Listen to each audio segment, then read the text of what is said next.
Pig reads Moby Dick. Chapter 7.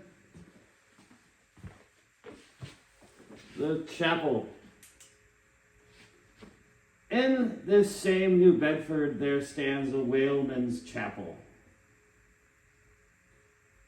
And few are the moody fishermen, shortly bound for the Indian Ocean or Pacific, who failed to make a Sunday visit to the spot. I am sure that I did not. Returning from my first morning stroll, I again sallied out upon this special errand. The sky had changed from clear, sunny cold to driving sleet and mist. Wrapping myself in my shaggy jacket of the cloth called bearskin, I fought my way against the stubborn storm. Entering, I found a small, scattered congregation of sailors and sailors' wives and widows. A muffled silence reigned, only broken at times by the shrieks of the storm. Each silent worshiper seemed purposely sitting apart from the other, as if each silent grief were insular and incommunicable. The chaplain had not yet arrived, and there these silent islands of men and women sat steadfastly eyeing several marble tablets with black borders masoned into the wall on either side of the pulpit. "Stop it!" 3 of them ran something like the following, but I do not pretend to quote. "Sacred to the memory of John Talbot, who at the age of 18 was lost overboard near the Isle of Desolation of Patagonia, November 1st, 1836. This tablet is erected to his memory by his sister." Stop it! "Sacred to the memory of Robert Long, Willis Ellery, Canny, Seth Macy, and Samuel Glegg, forming one of the boat's crews of the ship Eliza, who were towed out of sight by a whale off on the offshore ground in the Pacific, December 31st, 1839. This marvel is here placed by their surviving shipmates. Sacred to the memory of the late Captain Ezekiel Hardy, who in the bows of his boat was killed by a sperm whale on the coast of Japan, August 3rd, 1833. This tablet is erected to his memory by his widow.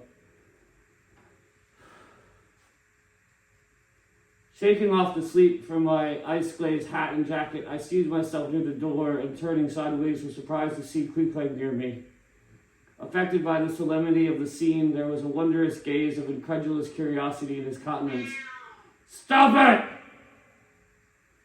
This savage was the only person present who seemed to notice my entrance, because he was the only one who could not read, and therefore was not reading those frigid inscriptions on the wall. Whether any of the relatives of the seamen whose names appeared there were now among the congregation, I knew not. But so many are there unrecorded accidents in the fishery, and plainly did several women present wear the countenance, if not the trappings, of some unceasing grief, that I am sure that here before me were assembled those, in whose unhealing hearts the sight of these black, bleak tablets sympathetically caused the old wounds to bleed afresh.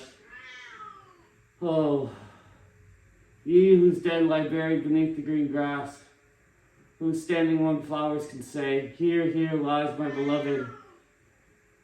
Ye know not the desolation that broods in bosoms like these, what bitter blanks in these black-bordered marbles which cover no ashes, what despair in those immovable inscriptions, what deadly voids and unbidden infidelities in the lines that seem to gnaw upon all faith and refuse resurrections to the beings who have placefully perished without a grave, as well might those tablets stand in the cave of Elevanta as here.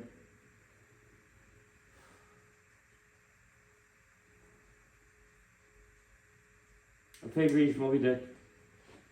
"You are really loud." Oh, wait. We're not done. "In what census of living creatures the dead of mankind are included? Why is it that the universal proverb says of them that they tell no tales, though containing more secrets than the Goodwin sands? How is it that to his name, who yesterday departed for the other world, we prefix so significant and infidel a word, and yet do not thus entitle him, if he but embarks for the remotest Indies of his living earth? Why the life insurance companies pay death forfeitures upon immortals, In what eternal, unstirring paralysis and deadly, hopeless trance yet lies antique Adam, who died 60 round centuries ago?